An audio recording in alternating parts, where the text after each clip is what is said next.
Hi guys, welcome to day 5 of the Christmas book flood.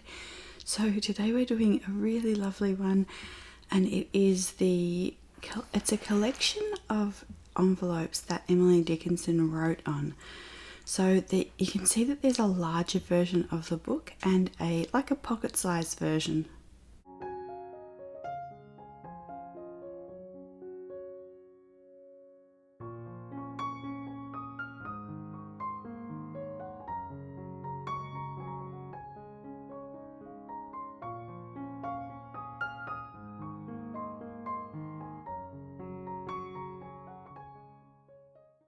So the way the book is set out is that they show the envelope that she wrote on, and then they sort of recreate the shape and also the positioning of the words. So one of the things that is really nice about the way that she's writing these is the visual. There's a very strong visual component to how she wants the words to look on the page, as well as, I guess, how to read them. So it's very rhythmic in that way.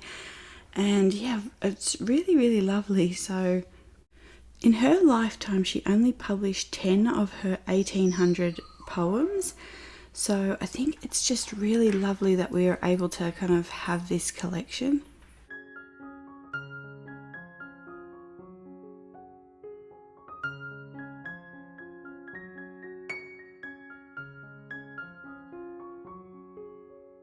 So it is called The Gorgeous Nothings, and it's an excerpt from one of her manuscripts. And then the lady who curated this book, Jen Bervin, says that in choosing it as a title for this project, I was thinking of Dickinson's own definition for nothing in a letter. Nothing is the force that renovates the world. So I think that's really nice. The gorgeous nothings, it's the little moments of every day. You can see this is the larger version of the book. So what's nice about this book is, what's nice about both books, the pocket size one is nice too, like the Anne Cowan book that I showed in the gift guide. It's really nice to kind of take these two and just have them as references or something to kind of spark that creativity. But this large one is just really, it's more of almost an art book. Like, I would love to hang any one of these envelope fragments in a frame. They're so beautiful. So and it's really nice to kind of see them on a page like this laid out. But what was I saying? That the kind of whole idea of the gorgeous nothings and the force that renovates the world is just these moments that we all have every day that, they're not cataclysmic moments of any great means, but they are important. They're important to us, like just quietly, going about our days, making nourishing meals and, doing the dishes and vacuuming and all those small things that make up our lives, and even like how we interact with, people that we pass every day, or just things like that. Like at the minute you can probably hear Millie versus Treat in the background. But yeah, so there's really nice little kind of snippets of words. So one of them says abbreviate me, and I really like that. And you can see here a miracle for all. I think it was something, a firmament, but it's really nice. And she's kind of done that a few times. Like, she's been thinking about it and thinking about how to construct that kind of thought. And the one that says abbreviate me, like knowing someone so well that you can kind of sum them up and know all of their favorite things. And so in the back of the book, she's writing a letter to a friend. So her friend's hurt her foot, and then she's writing this letter, and she's writing several drafts of this letter that she is drafting for her friend. And then she is writing to the friend, I will reproach my own foot for yours sort of thing. Like, it just goes to this kind of idea again of just these small moments that they're seemingly meaningless to anyone but us, but they're so important. It's what makes our lives. It's what you know we share with those around us. So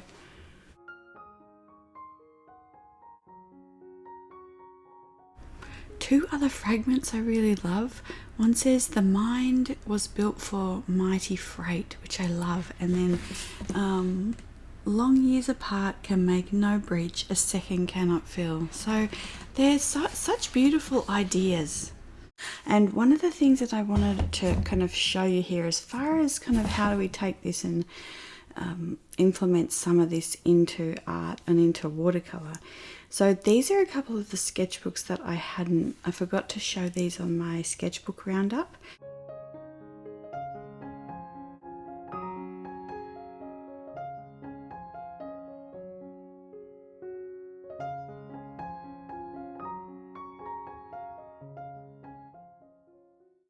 So this first one is just some scraps of watercolor paper, and then I've bound them with some silk ribbon.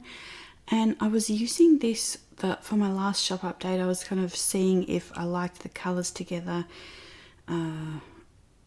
Swatching out different colors that I wanted to try and create for the different palettes. So yeah, just along the same lines of her using words and always like practicing words. She you know, these envelope fragments are from her continuously thinking and looking at words, thinking about how they go together. And so we can do that similar thing with color and mixing colors, seeing, you know, is this a good combination? Is this a good combination? So this is a pith sketchbook, and I got this one from Jackson's, and this is just a little pocket size again, and it's just been really nice to kind of have there. A lot of this is like Neocolor or just other little things I've had on hand, and again, just they're unfinished sketches looking at color and things like that. So when you look at the fact that she's one of the most, you know, renowned artists, yet she was pretty private and pretty not very well known in her lifetime, but the things that she was able to, like, I think her sister-in-law found all of her writings and published them after she died. So she lived from 1830 to, I think it was 1830 to 85 maybe. So in 55 years she'd written 1800 poems and all these beautiful little things. So there's lots of different ways to, you know, create art and to hone your skills without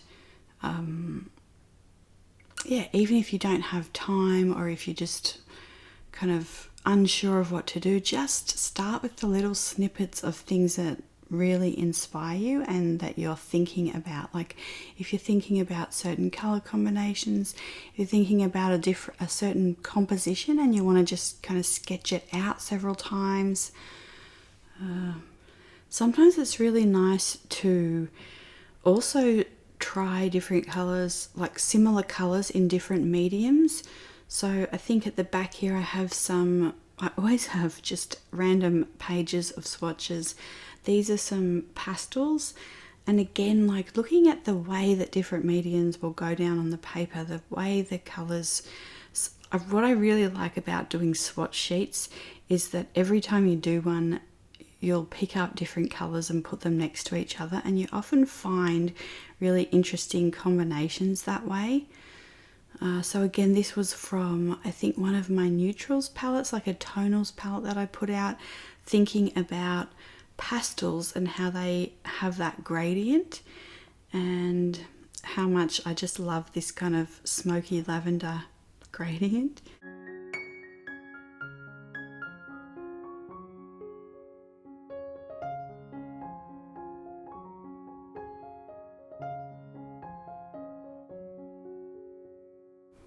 So I'll leave you with a little snippet of our new puppy Millie. This morning is just a thoroughfare of pets, so I'll keep it short and sweet. But yeah, this was day 2. So what's interesting is we're now on day 6. I think we got her last Thursday morning. She actually arrived at like 8:30 in the morning, so they were driving through the night. And 2 sisters dropped her off, and they were really lovely. So yeah, but it's interesting, like looking back at this is day 2. I mean, the first 72 hours were just an incredible whirlwind, and I think it's still really, I mean, it's still quite a 24-hour process. But yeah, it's funny kind of like things have evolved, and she's really loving going on those hedges now, which we are working on. But yeah, everything is just moving along bit by bit. She has this cute little curl at the end of her tail, and yeah, she's really part bear, I think. Also probably part greyhound. They said they're a very lethargic breed, but I think we've found that she is quite active quite a lot, so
Rosie's still a bit hesitant. She's sitting over this side of the kitchen kind of watching her. Yeah, but they are sort of slowly warming up to each other. She'll go over and check her either when she's asleep, or if she's outside she'll go and sniff around her cage. So yeah, it's all working out slowly, but I hope you guys are doing well. I hope you enjoyed this book, and I will hopefully be back tomorrow with another installment. So actually this is from the first night, you can hear.